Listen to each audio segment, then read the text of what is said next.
Los hidratos de carbono están formados por carbono, hidrógeno y oxígeno. Si no se escucha bien, si pasa algo, me avisan enseguida. Si a algunos se les corta algo, me avisan. Y son cadenas que les decía, se forman esa cadenita de 6 átomos de carbono, se va a doblar sobre sí mismo y va a formar como una especie de anillo, ¿sí? Esto es lo que normalmente vemos como un glúcido, ¿sí? Una molécula de un glúcido. Está bien, ¿cómo clasificamos a los glúcidos? En monosacárido, cuando hay una sola molécula de glúcido, o sea, lo que veíamos anteriormente, una sola molécula de glúcido me forma un monosacárido. Los disacáridos, cuando hay dos moléculas unidas, ¿ven? Tenemos glucosa arriba, esto es una glucosa, y el disacárido que aparece abajo es una molécula de sacarosa. Los oligosacáridos son moléculas un poco más grandes que un disacárido, pero donde se unen entre 3 y 10 moléculas de este monosacárido, ¿sí? Este u otro, porque hay muchísimos monosacáridos distintos. Acá estamos viendo uno, que es la glucosa. Entonces, entre 3 y 10 moléculas de glúcido unidas van a formar un oligosacárido. Y cuando ya son muchísimas moléculas, aparece lo que se llama un polisacárido, ¿sí? Acá, por ejemplo, tiene un ejemplo. Cada uno de estos bolillitas que aparecen, en realidad es una molécula de glucosa. Esto es el almidón. Así que imagínense, hay moléculas de polisacáridos que pueden tener miles de monosacáridos unidos. ¿Estamos? A ver, que me parece que quiere entrar otra persona. Vamos a admitirlo. Bien, ahora sí creo que estamos todos, creo.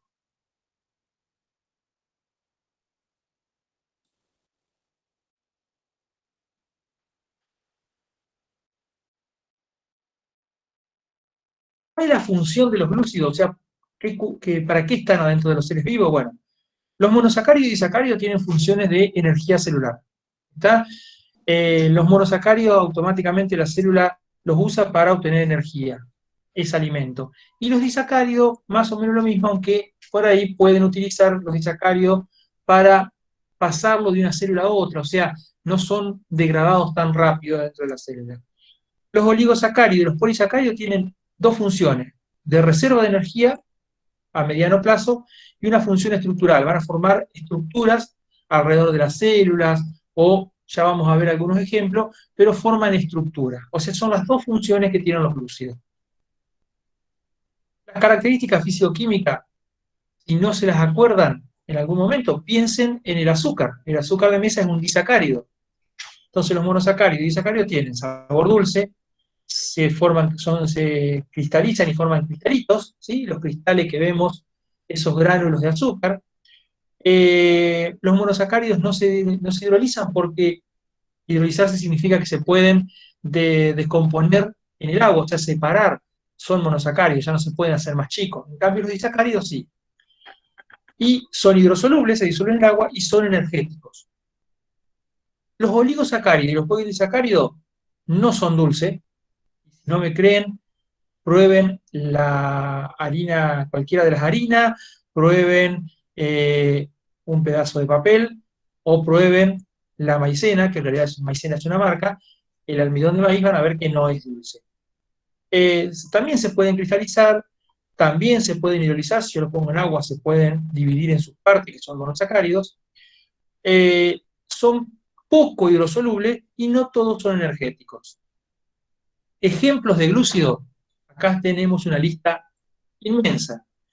La glucosa, que es la principal molécula energética. Las células, todas las células de todos los seres vivos, cualquier sustancia que puedan absorber como alimento, la van a terminar transformando en glucosa para ahí utilizarla como energía, ¿sí? Pero todo. La ribosa también un monosacárido que forma dos ácidos nucleicos, ya lo vamos a ver en un ratito. La fructosa, otro azúcar, otro monosacárido. La lactosa, me lo estoy salteando algunos, la lactosa que es un disacárido, que es el azúcar de la leche naturalmente tiene azúcar, la sacarosa, que es el azúcar común de las plantas, el almidón, que es reserva energética de las plantas, es el componente principal de casi todas las harinas, el glucógeno, que es hace la misma función del almidón, reserva de energía, pero en los animales, se acumula principalmente en hígado y en los músculos. La celulosa, y acá está lo de las funciones estructurales, la celulosa forma las paredes celulares de las células vegetales. Las plantas no tienen un esqueleto, pero lo que tienen es una pared, ¿sí?, de celulosa que la rodea a cada una de sus células, como si cada una de sus células estuviera dentro de una cajita. Entonces eso hace que tengan cierta estructura. ¿Y qué es la celulosa? Es el papel. En realidad nosotros utilizamos la celulosa para hacer papel. Y otra función estructural es la quitina. La quitina es un polisacárido bastante complejo, bastante grande, y que lo que forma es el exoesqueleto de los insectos. Los insectos tampoco tienen un esqueleto, pero tienen una cáscara que lo recubre entero. Cuando nosotros pisamos cualquier insecto o por algún motivo lo apretamos, sentimos que cruje, bueno, porque la quitina se rompe, ¿tá? Que es este polisacárido que tiene funciones estructurales. Cambiamos de compuesto orgánico y vamos a los lípidos. ¿Qué son los lípidos? ¿O cuál es su composición química? La misma composición química que los glúcidos, carbono, hidrógeno y oxígeno. Acá no hay ningún cambio.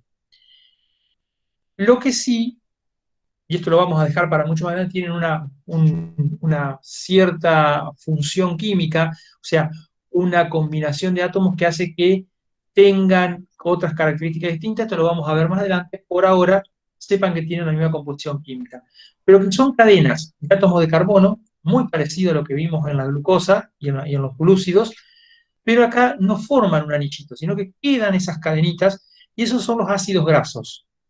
Esos ácidos grasos todavía no podemos considerar que sean lípidos, ¿sí?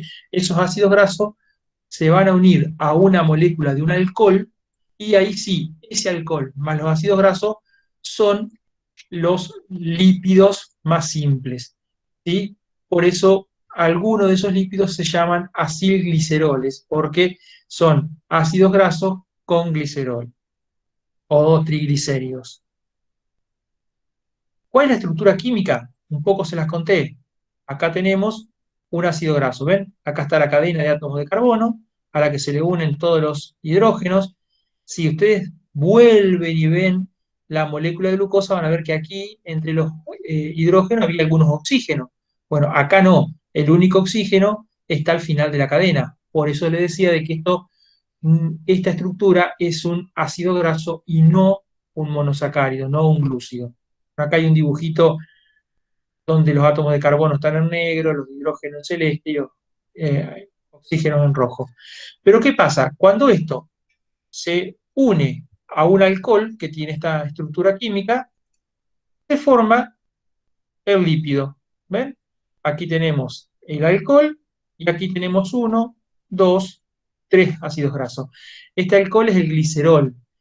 La mayoría de los lípidos se forman con ácidos grasos y gliceroles. Estos tres ácidos grasos pueden ser los mismos o pueden ser tres distintos. O sea que y pueden haber muchísimas combinaciones distintas, por lo tanto hay muchísimos tipos de lípidos. Los lípidos en general, para que tengan una idea, los lípidos más simples son los aceites y las grasas. Y además este alcohol también puede cambiar, puede no ser el glicerol en algunos lípidos como las ceras. Este alcohol es otro, no es el glicerol, y forma otro tipo de lípido. Pero ya vamos a entrar en la clasificación. Por ahora, esto. Ácidos grasos unidos al alcohol, así se forman los lípidos. Y los clasificamos en lípidos simples cuando eh, por un alcohol al cual se unen los ácidos grasos, o sea, solamente el alcohol y el ácido graso. ¿Tá? Ahora, los lípidos complejos, además del alcohol y los ácidos grasos, van a tener otra sustancia. O sea, siempre va a estar el alcohol presente y siempre va a haber ácidos grasos. Pero también pueden tener fosfato, pueden tener glúcidos, pueden tener proteínas. Por eso se llaman lípidos complejos. Vamos a ver algunos ejemplos de esto.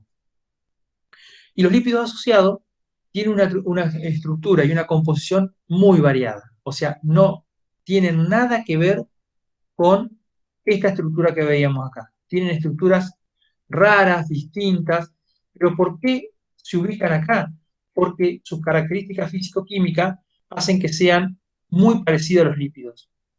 Nada que ver a los otros compuestos orgánicos, por eso se los ubica acá. ¿Cuál es la función de los lípidos? La función de los lípidos es, primero, reserva de energía, ¿sí? Las grasas en los animales y los aceites en los vegetales. En otros tipos de seres vivos también vamos a encontrar lípidos, pero este ejemplo así general, la función es reservar energía para cuando la planta o el animal lo necesite. Pero también tienen funciones estructurales, o sea, forman las membranas de la célula. Toda la célula de todos los seres vivos que hoy existen en el mundo, cada una de esas células está formada tiene una membrana, una cubierta, que es la que la limita, que es un lípido. Y también tienen funciones, las grasas y los aceites, sobre todo en los animales, de protección de órganos, ¿sí? Por eso siempre el corazón, los riñones, el hígado están rodeados por alguna capa de grasa porque son órganos vitales y muy débiles, muy blandos, que necesitan, por cualquier traumatismo o golpe, estar rodeados de lípidos que absorban esos golpes. Entonces, también hay una función de protección y de aislante térmico. Sobre todo en animales, los lípidos cumplen funciones de aislante térmico. Y las características físico-químicas son bastante conocidas, no se disuelven en agua, sí son solubles en algunos compuestos orgánicos, por ejemplo, alcohol, no tanto en alcohol, pero alcohol, benceno, en todos esos compuestos orgánicos los lípidos se pueden disolver. Y cuando los mezclamos con algunas sales o algunas bases alcalinas, se forman jabones. Sigamos, algunos ejemplos, lo que les decía. Los ácidos grasos son los componentes de los lípidos, ¿sí? La parte más simple. Después tenemos las grasas, que son lípidos simples, y los aceites también son lípidos simples. Algo que yo no le dije, que estas cadenas de ácidos grasos, la unión entre los átomos de carbono, entre un átomo de carbono y el átomo que sigue, puede ser una unión simple, una unión química simple, una unión química doble o una unión química triple. Las grasas, y bueno, y si los ácidos grasos tienen todas uniones simples, se llaman ácidos grasos saturados, que son los que forman en su mayor parte las grasas. Los aceites también son lípidos simples, son el equivalente de las grasas, pero los aceites aparecen en los vegetales. Y acá vamos a tener más proporción de ácidos grasos, donde en su cadena van a tener uniones dobles o triples, uniones químicas dobles o triples, y se llaman ácidos grasos insaturados. Los fosfolípidos, otro ejemplo, son esos lípidos complejos que veíamos que forman las membranas celulares de todos los seres vivos. ¿Y por qué son complejos? Porque uno de sus ácidos grasos fue reemplazado por fosfato, por un grupo fosfato, que es un componente inorgánico. Pero en este caso viene a formar parte de ese fosfolípido y lo hace complejo.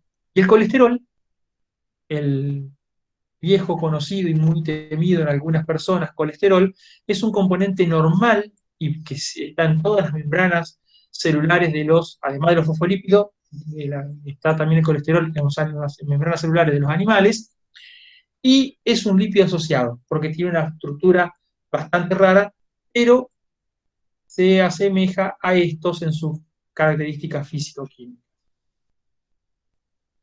Bien, pasemos al tercer grupo de compuestos orgánicos, que son las proteínas.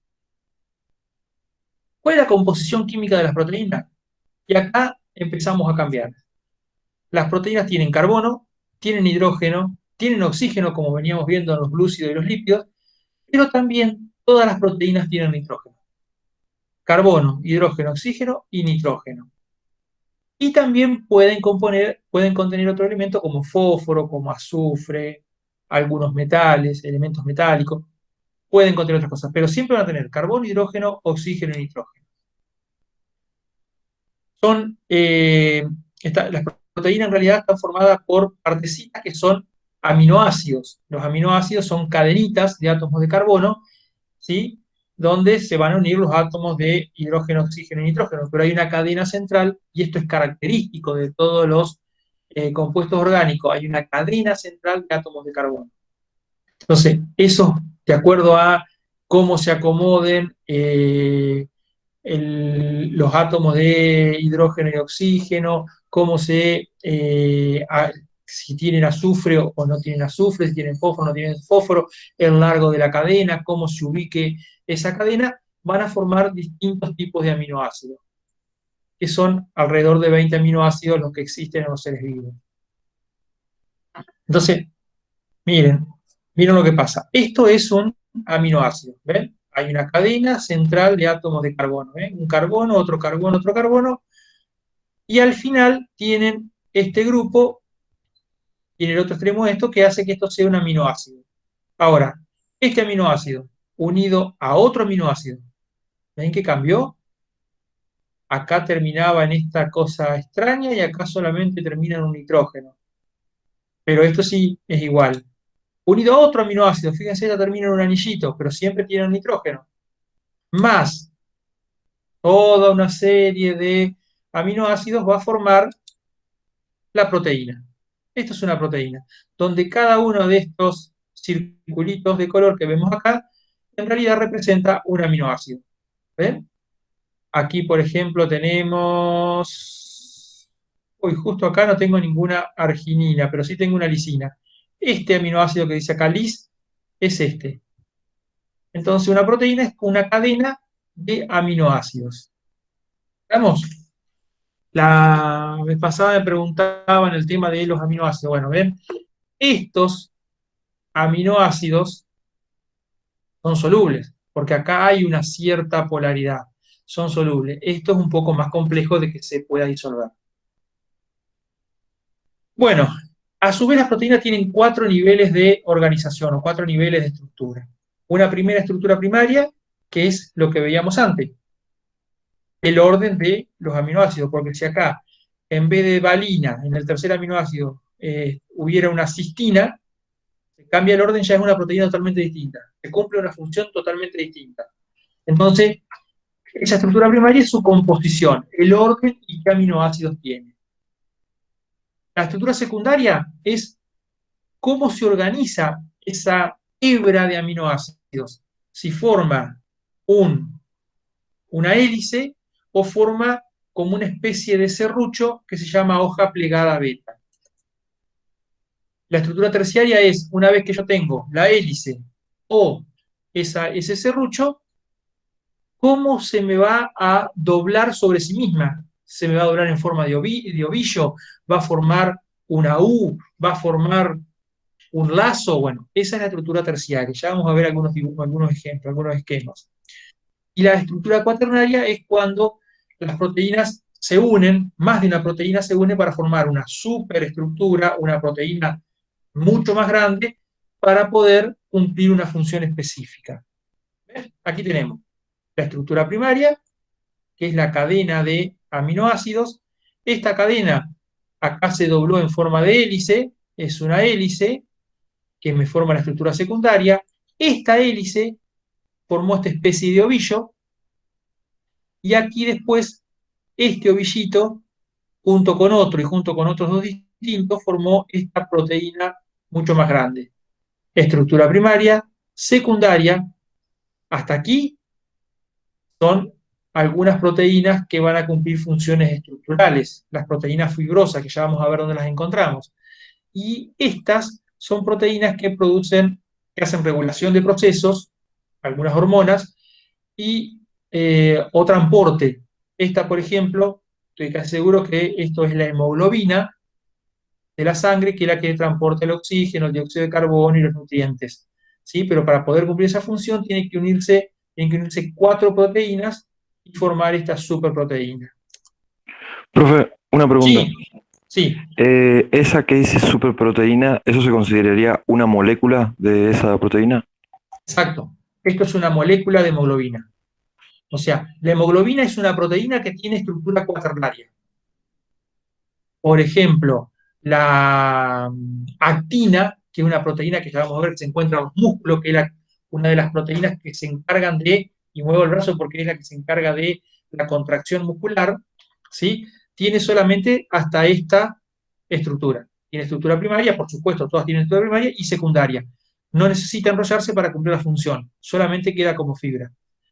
Algunas proteínas como algunas enzimas reguladoras o algunas que forman parte de los linfocitos y que tienen funciones de defensa del organismo, tienen estructura terciaria.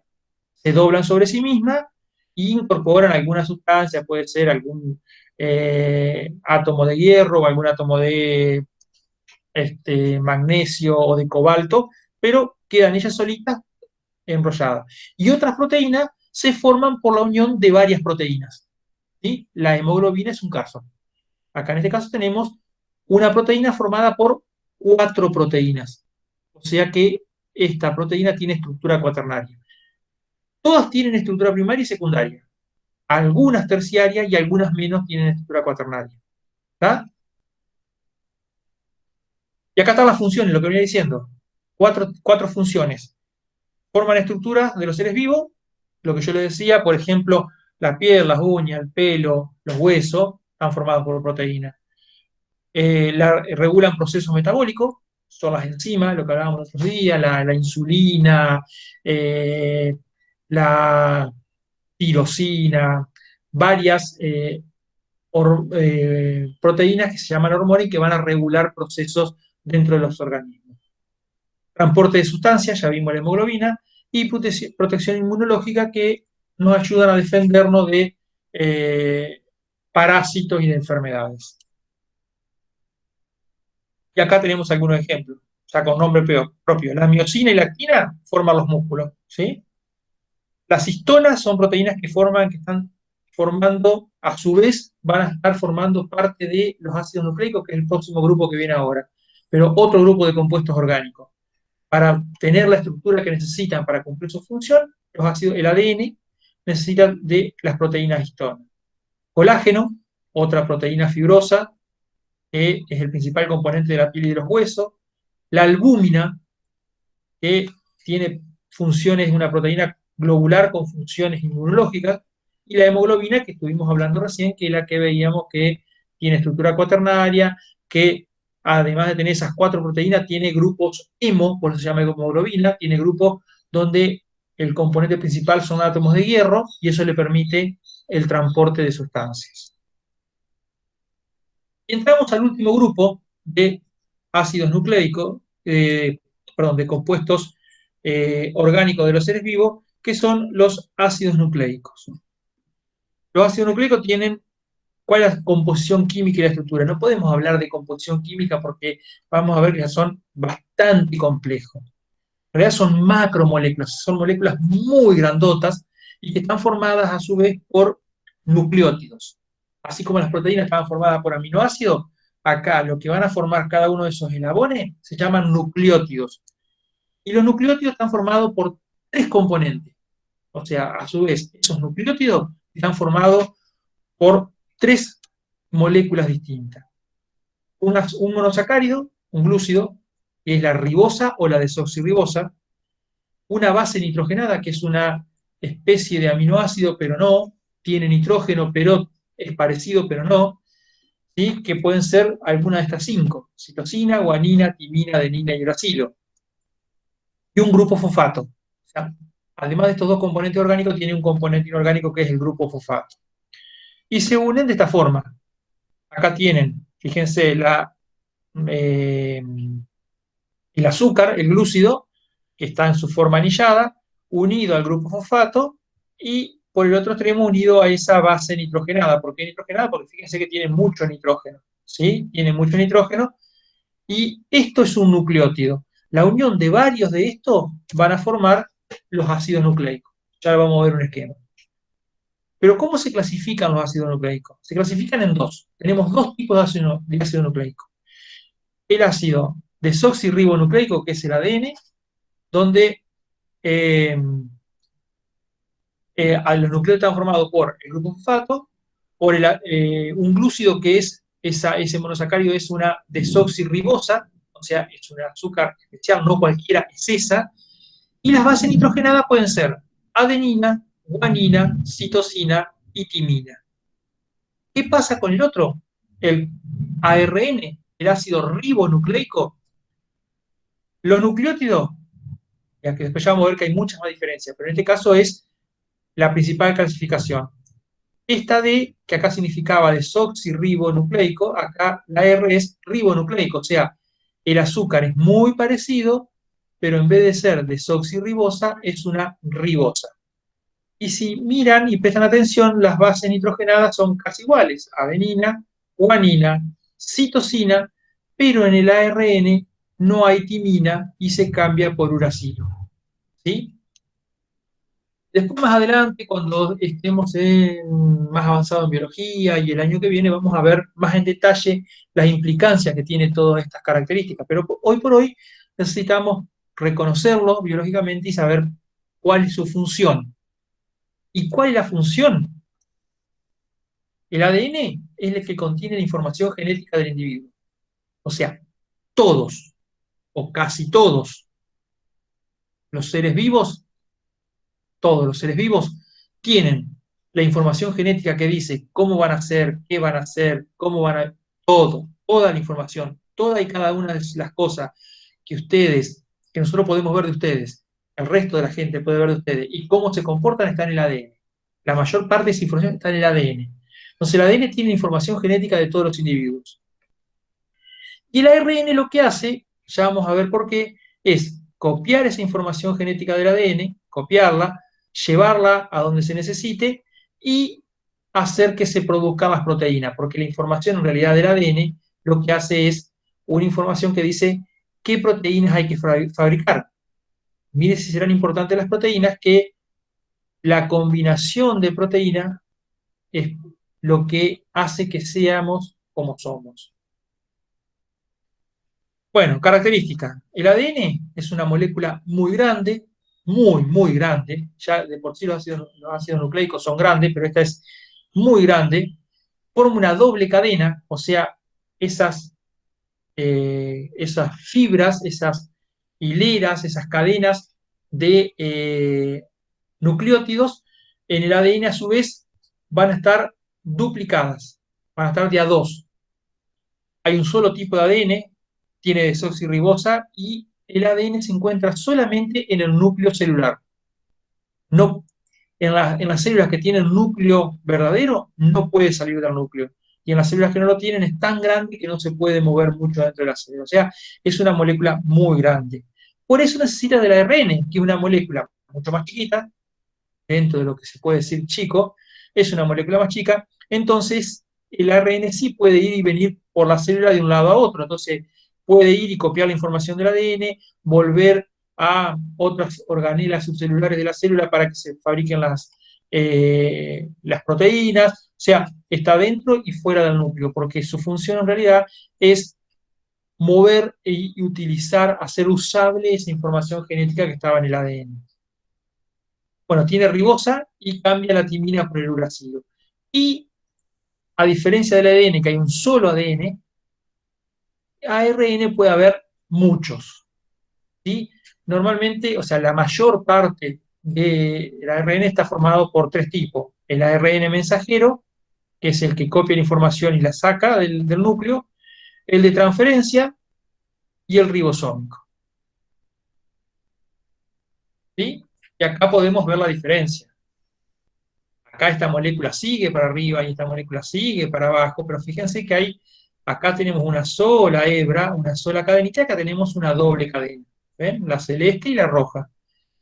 Acá, cada uno de esos peldaños de la escalera, esos son las bases nitrogenadas. Aquí, estos serían los azúcares, y lo que une un eslabón con el otro serían esos grupos fosfatos. ¿Sí? Estos son los ácidos nucleicos.